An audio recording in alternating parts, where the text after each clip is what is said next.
What if the most valuable thing you owned, the very essence of your salary, was something you sprinkle on your food without a second thought? Imagine a world where that common crystal was worth its weight in gold, a treasure soldiers would march hundreds of miles for. This is not a fantasy. This is the story of the Roman Empire, and how salt built and paid for one of the greatest military forces in human history. The word salary comes from the Latin word salarium, which originally meant the payment of salt. But this is more than just a curious fact of language. It is a key to understanding power, economics, and survival in the ancient world. To understand the salarium is to understand why the Roman legions were so formidable, and how something as simple as salt could hold an empire together. Our story begins in the early days of the Roman Republic, around the 4th century BCE. Rome is a rising power on the Italian peninsula, its influence expanding through relentless military campaigns.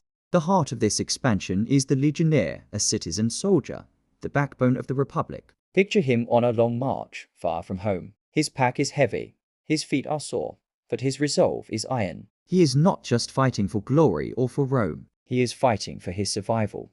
And a key part of that survival is his ration of salt. The system was a marvel of logistics. Salt was a strategic resource, as vital as weapons. The Roman state controlled the salt flats at the mouth of the Tiber River, the earliest and most important source of the Republic's wealth. This salt was transported along the Via Salaria, the Salt Road, one of the oldest roads in Italy. For a legionnaire on campaign, salt was life. It was the primary method of food preservation, allowing armies to carry their sustenance in the form of salted meat and fish on long campaigns. It was a critical antiseptic for treating wounds, and in a world without refrigeration, it was essential for a healthy diet. The salarium was not always a direct payment of salt. More often, it was a special stipend, an allowance given to soldiers specifically to purchase their essential salt ration from the army's quartermaster. This guaranteed that every soldier had access to this vital commodity, ensuring the health and morale of the legions. The turning point came as the Republic transformed into the sprawling Roman Empire. The army professionalized.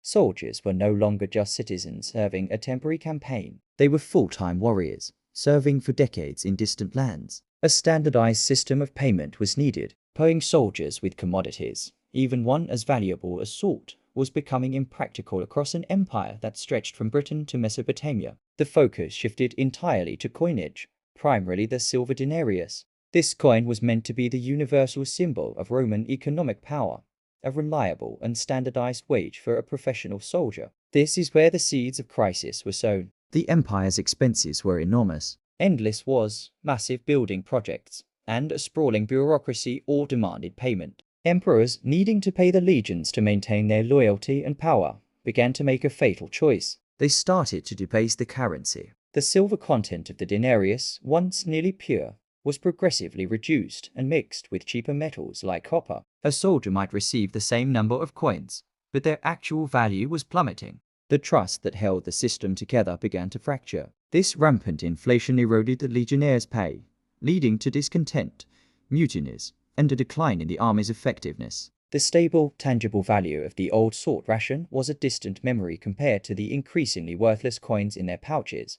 This currency crisis was a major factor in the eventual decline and fall of the Western Roman Empire. This ancient story holds powerful lessons for our modern world. First, it teaches us about the true nature of money. Whether it is a pinch of salt or a digital entry in a bank account, money is fundamentally a system of trust. When that trust is broken by those who control its supply, the entire economic system is threatened. Second, the story of the salarium is a stark reminder that true wealth is tied to real, essential goods and services. The Roman soldier valued salt because it was directly useful for his survival. It reminds us to question the real value behind the currencies and assets we hold today. The rise and fall of Rome shows us that an army and a nation is only as strong as the promises it keeps to its people. The story of salt and salary is a timeless lesson in the foundations of economic stability. If you enjoy stories where history reveals the hidden mechanics of our modern world, subscribe. We are going even deeper next time.